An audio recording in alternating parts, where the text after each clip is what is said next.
Hello दोस्तों, आज मैं जीटीएल इंफ्रा की बात करने वाला हूं। उसके पीछे का सबसे बड़ा रीजन है कि इस स्टॉक के अंदर पब्लिक की लगभग 43% से ज़्यादा की होल्डिंग हो रखी है। और मेरा जो मेन पर्पस रहता है कि रिटेल इन्वेस्टर को लॉस नहीं होना चाहिए। इस स्टॉक के अंदर इतनी ज़्यादा खरीदारी रिटेल इन्वेस्टर्स ने कर रखी है, क्या ये सही है? जीटीएल इंफ्रा से जुड़ी कुछ वेरी बड़ी खबरें भी हैं जो कि मैं आपके साथ में शेयर करने वाला हूँ। साथ ही साथ में क्या ये सही टाइम है आपको इस स्टॉक के अंदर इन्वेस्टमेंट बनाना चाहिए? क्या ये एक ऐसा स्टॉक है जो आने वाले टाइम में आपके जो रिटर्न्स हैं बहुत ही ज़्यादा शानदार दे सकता है? क्योंकि इस स्टॉक के अंदर बहुत ज़्यादा पब्लिक होल्डिंग्स है, जैसा कि मैं आपको बताऊंगा भी इस वीडियो के अंदर। जीटीएल इंफ्रा के अंदर आपकी रणनीति क्या होनी चाहिए, इस स्टॉक के अंदर इन्वेस्टमेंट बनाना चाहिए या फिर जिन लोगों ने इन्वेस्ट करके रखा है उनका आगे का एक्शन प्लान क्या होना चाहिए, इससे जुड़े सारे सवालों के जवाब आपको इस वीडियो के अंदर दोस्तों मिलने वाले हैं। मेरा मेन पर्पस यही है कि आपका या रिटेल इन्वेस्टर्स का लॉस नहीं होना चाहिए। तो ये वीडियो बहुत ज़्यादा इंपॉर्टेंट होने वाला है उन लोगों के लिए जो जीटीएल इंफ्रा में इन्वेस्ट करना चाहते हैं या ऑलरेडी इन्वेस्टमेंट करके रखा हुआ है। तो चलिए शुरू करते हैं इस वीडियो को। मैं सुमित आपका आपके अपने चैनल में बहुत बहुत स्वागत करता हूं।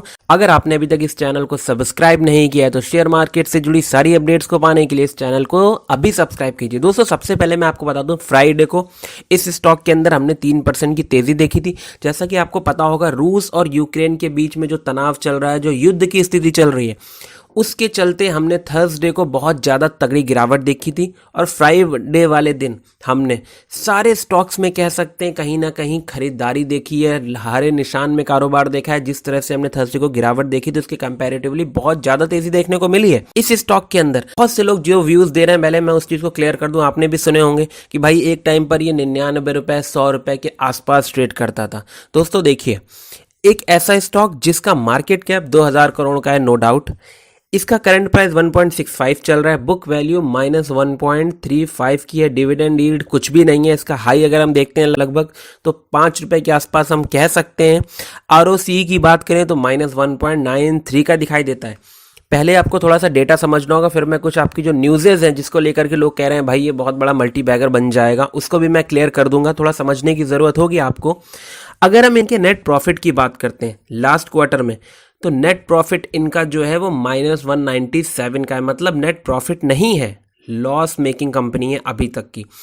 पिछले अगर हम इनके 2 साल का डेटा या 1.5 साल का डेटा देखते हैं क्वार्टर ऑन क्वार्टर बेसिस पर, तो लॉस ही नज़र आ रहा है। सिर्फ और सिर्फ फ़र्क कितना है कि इससे पहले क्वार्टर में इनको 207 का लॉस था, इस बार -197 आ रहा है। उससे पहले 217 करोड़ का लॉस था, उससे पहले 683 करोड़ का लॉस है। नो डाउट इन्होंने अपने लॉसेस को कम किया है, लेकिन अगर आप 683 करोड़ से पहले देखेंगे तो माइनस में 208 करोड़ का लॉस था, उससे पहले माइनस में 172 करोड़ का लॉस था। अगर इनका माइनस में 172 करोड़ आया है, मतलब 172 करोड़ का अगर लॉस आया था, तो उसके बाद 208 करोड़ भी हुआ, फिर 683 करोड़ का भी लॉस आया है। तो कहीं ना कहीं ये लॉस मेकिंग कंपनी अभी करंट सिचुएशन में आपके सामने देखने को मिल रहा है। चलिए ठीक है, लोग कहते हैं कि इसको भाई ये आने वाले टाइम में प्रॉफिट में आ जाएगी, ठीक है। अगर हम इनके पास में बोरोइंग देखते हैं तो लगभग 5000 करोड़ की बोरोइंग है और रिजर्व जो है वो माइनस में है। मतलब रिजर्व है ही नहीं, उल्टा कर्जा है इनके ऊपर। 14,000 करोड़ के रिजर्व जो है वो माइनस में आ रहे हैं। 5,000 करोड़ के लगभग इनके ऊपर बोरोइंग्स आ रही हैं। ये हो गया कंपनी का मेन डेटा जो इस टाइम पे करंट में इनका परफॉर्मेंस नज़र आ रहा है, इनकी बैलेंस शीट वगैरह को देखते हुए। अच्छा, इस स्टॉक के अंदर जो जान आ रही है वो भी मैं आपको अभी बता देता हूँ। उससे पहले इस स्टॉक के अंदर प्रोमोटर्स की होल्डिंग आप पहले तो समझ लीजिए 3.33% की है। मतलब प्रोमोटर बिल्कुल ना के बराबर आप इसमें समझिए, प्रोमोटर्स का कुछ रोल ही नहीं है, एक तरह से हम ये कह सकते हैं। एफआईएस के पास में भी ना के बराबर ही आप समझिए 1.90% की होल्डिंग है। डीआईएस के पास में 51.72% की होल्डिंग है और पब्लिक के पास में 43% की होल्डिंग है, जो कि बहुत ही ज़्यादा है इनके पास में।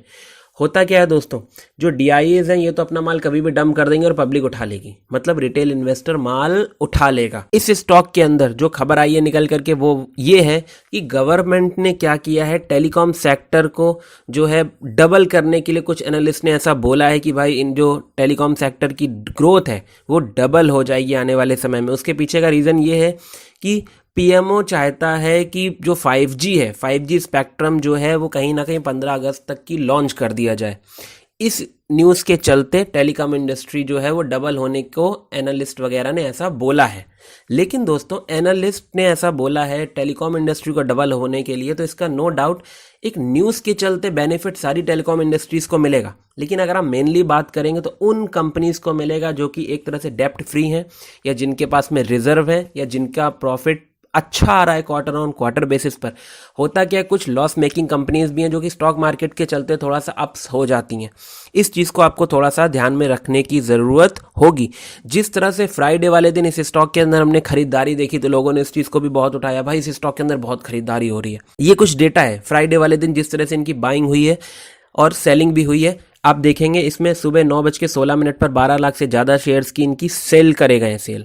उसके बाद में 59 लाख से ज़्यादा शेयर्स को बाई किया गया है ₹1.65 पे 9:16 पर ही। उसके बाद में 51 लाख शेयर्स की बाइंग हुई है ₹1.65 पर 9:30 बजे के आसपास। इसके बाद 15 लाख शेयर्स की बाइंग हुई है ₹1.63 पर।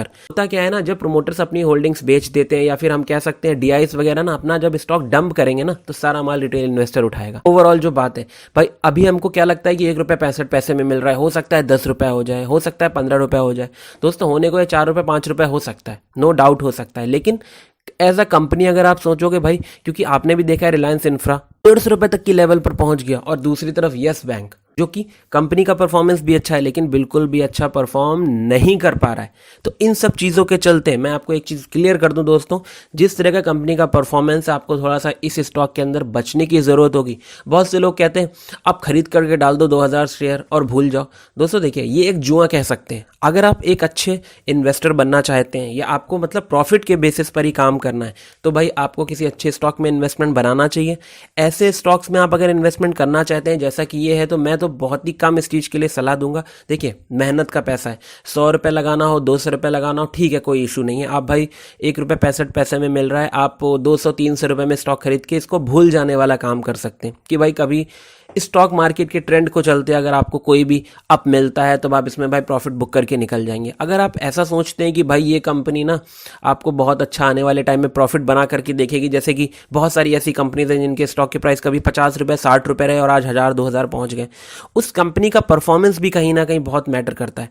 लेकिन एक ऐसी कंपनी जो कि आज आप देख रहे हैं जीटीएल इंफ्रा में, जिसकी बात कर रहा हूँ, जो कि टॉवर्स वगैरह लगाने का काम करती है, इतनी ज़्यादा लॉस मेकिंग है, रिजर्व की हालत इतनी ज़्यादा गंभीर हो रखी है, प्रॉफिट इनके आ ही नहीं रहे हैं। पिछले अगर हम इनके 7-8-10 क्वार्टर भी देख लेते हैं तो कहीं ना कहीं बहुत ही ज़्यादा रिस्की स्टॉक है। आपको इसमें मेरी राय में कोई बहुत बड़ा इन्वेस्टमेंट नहीं बनाना चाहिए, बस इतना ही कर सकते हैं। क्योंकि लोगों ने भाई इसमें 43% की अगर होल्डिंग रखी है पब्लिक रिटेल इन्वेस्टर्स ने, तो ये बहुत बड़ा पैसा फंसा हुआ है। हो सकता है ये स्टॉक 50 पैसे 10 पैसे पर भी हो, 10 साल उसी पर ट्रेड करे, कोई भी बड़ी बात नहीं है। लोगों को लगता है यार ₹1.65 का ही है तो क्या हुआ, तो ये आपका खुद का डिसीजन है।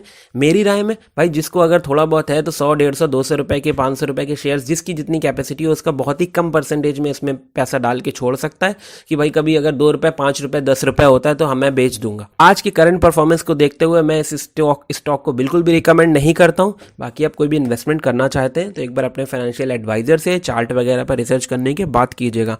हमारे वीडियो को प्लीज लाइक करना, शेयर करना एंड सब्सक्राइब करना बिल्कुल मत भूलिएगा। Thank you so much for watching this video.